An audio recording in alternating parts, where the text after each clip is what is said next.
Hey guys, welcome to Stuie's Garage. Today we're talking about the P0090 code on a Mazda Protégé 5 and how to replace a fuel pressure regulator. What was going on with this engine was it had a P0090 code, and that code is the fuel pressure regulator 1 control circuit. That's what it comes up as. The symptoms are bad fuel economy, a lack of power, or it's running rich, or like just not getting the right fuel mixture, or there could be just a poor electrical connection somewhere in here, possibly on this vacuum actuator, because that's where the vacuum line goes from the regulator.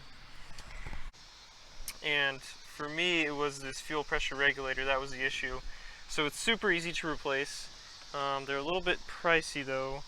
This one is the old one, but the new one was about $70. They do have a $20 option, but I didn't trust it. It seemed a little too cheap for me. So yeah, luckily you only need two tools to do this. Just a 10 mil and then a fuel release tool. And you just put that on the line there to pop this out after you remove this little plastic cover. First you got the 10 millimeter mounts. The vacuum line goes there, and then you got fuel from the tank coming in, and then fuel to the rail right here.